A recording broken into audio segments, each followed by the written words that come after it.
Hey guys. Well, I hope you guys are doing well. I miss you guys. I know that we're coming to an end really quickly. We have this week and next week. So if you are not caught up with your assignments, now would be a good time to concentrate on doing that. 95% of you have been awesome and doing your assignments every week. So I really appreciate that. But the best way to know is to go back and check your focus and see if you have a NTI for not turned in. I'll still accept all assignments. So make that your goal this week. Okay. So this week, this video is going to be pretty short. I'm going to go over some things about the judicial branch, which is our last topic. And then next week we'll finish up with the judicial branch. Okay. So here we go. Um, just like the last couple of weeks, up to you whether you want to take notes as you go through. You will have a quiz that you'll have to take that'll be based on the information in this video. Okay, so here we go. The judicial branch. The judicial branch is the part of the U.S. government that interprets the law and administers justice. And this picture right here, obviously, I'm sure you can guess it is the Supreme Court, okay, where our judicial branch is housed. There are 9 Supreme Court justices on the United States Supreme Court. We touched base on this a little bit earlier in the semester, but now we're going to look at who are our current 9 justices on the court. All right, this is a picture of them. You'll see this picture again in a minute after we go through each one of these individually. All right, our Chief Justice. There's always one Chief Justice, um, and currently his name is John Roberts. He was nominated by George W. Bush. He's a conservative. And when it went to the Senate for a vote, and we're going to talk about the 3 steps to become a justice in a little bit, but his Senate confirmation vote was 78 to 22. So, pretty overwhelmingly, he was voted by the Senate to become one of our Supreme Court justices. But he is the Chief Justice. That's my dog you hear in the background. Second one, Associate Justice Clarence Thomas, nominated. Hold on one second. I'm going to pause for just 1 second.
Okay, well, that's the first time I had to pause, so I hope it did that.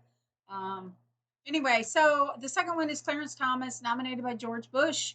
He also was conservative, and his Senate confirmation vote was 52 to 48. Third justice, Ruth Ginsburg, okay, nominated by Bill Clinton, a liberal. Senate confirmation vote was 96 to 3. Fourth one, Stephen Breyer, nominated by Bill Clinton, also a liberal. Senate confirmation vote 87 to 9. Fourth one, Samuel Alito, nominated by George Bush, conservative. Senate confirmation vote 58 to 42. Sonia Sotomayor, nominated by Barack Obama, liberal, vote 68 to 31. Elena Kagan, nominated by Obama, a liberal, 63 to 37 was a Senate confirmation vote. Neil Gorsuch, nominated by Trump, conservative, confirmation vote 54 to 45. Brett Kavanaugh, nominated by Donald Trump, conservative, and Senate confirmation vote 50 to 48. So these are our 9 Supreme Court justices. This John Roberts here, he is our Chief Justice. And this next picture is going to kind of show you they're sitting in the exact same spot, but these are presidents who nominated them.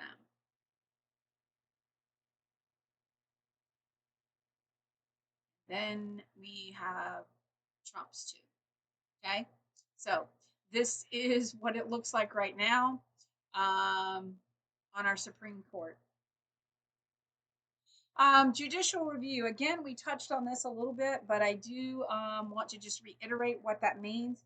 It's the ability of a court to examine and decide if a statute, a treaty, or administrative regulation contradicts or violates the provisions of existing law, a state constitution, or ultimately does it violate the United States Constitution. The Supreme Court building.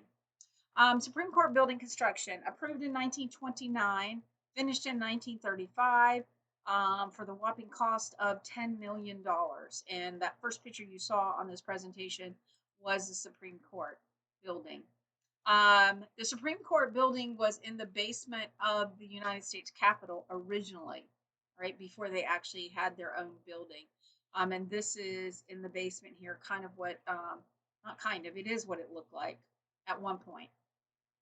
Now, how are the Supreme Court justices elected? Okay. First of all, qualifications. There's no official qualifications for becoming a Supreme Court justice. The Constitution spells out the age, citizenship, and residency requirements for president, vice president, and all of our members of Congress, but there's no rules for joining the nation's highest court. And their term limit is life. Okay. Unlike the president, which is four years, our senators are 6 years, and our congressmen are 2 years. If you are a Supreme Court justice, you are on it for life, unless, of course, you resign, you retire, you die in office, or you're found guilty of some crime. Okay, the selection process. First, there must be a vacancy. All right. Then the president of the United States chooses a nominee. Whoever the president at that time happens to be chooses a nominee. Article 3, the judges, both of the Supreme and Inferior Court, shall hold their offices during good behavior and shall, at stated times, receive for their services a compensation which shall not be diminished during their continuance in office. So the president nominates somebody. 2, the Senate Judiciary Committee, which we've already talked about committees of the Senate Judiciary Committees and the House. We talked about these when we talked about the legislative branch. So it goes to the Senate Judiciary Committee, and as you can see, if you're a nominee, here you are, and they're going to ask you, this is the committee right here around the table, they're going to ask you questions, right, to see if they want to vote you in or not. Here, just to reiterate, the Senate is the only part of our legislative branch that plays a part in Supreme Court justices. The House has nothing to do with it, only the Senate. And then the third, so the president nominates you, it goes to the Senate Judiciary Committee, where you go in front of them, they ask you questions, and then the full Senate must vote to confirm. Now, what does it take to get confirmed? Simple majority. So 51% of the vote is what it takes for you to be confirmed. How does a case reach the Supreme Court? All right, so the federal route. 1, there's 94 federal district courts. So it would start in a district court. If the decision is appealed, it would go to one of 13 circuit courts of appeal. Right? Then, if it's appealed there, it would go to the Supreme Court. All right. over 65% of the cases that our Supreme Court gets, it comes up through this way. Then there's the state route. There's state trial courts. Then you can appeal 50 state Supreme Courts. Okay. And then if it's appealed at the Supreme Court, the state Supreme Court level, it can go to the United States Supreme Court. 30% are received this way. Florida State Supreme Court. Now, ours is a little bit different than the United States Supreme Court. Okay, United States has 9 justices. All right, we have 7 justices here in Florida. Every state has their own Supreme Court. States have their own constitution. Each state decides how many justices are appointed. In Florida, we have 7. They do not serve for life like our United States Supreme Court justices do. When you reach 75, you must retire. And then the governor appoints a justice when there's a vacancy. Now, if something goes to the Supreme Court and then they take a vote, all right, just like in any court, the jurors, okay, decide on the case. So there's 2 basic opinions of the court. Oral arguments. If the court chooses to hold a hearing, each side has 30 minutes to present its case orally. If exceptional or controversial cases, however, the time limit may be extended. There's what's called a majority opinion, a judicial opinion agreed to by more than half of the members of a court. A majority opinion sets forth the decision of the court and an explanation of the rationale behind the court's decision. So if you're in the majority, okay, let's say it's in the United States Supreme Court, and 5 out of the 9 vote one way. They are the majority, obviously, and that's the way the case is decided. They have to write a majority opinion saying, okay, this, and this, these are the reasons that we voted the way that we did.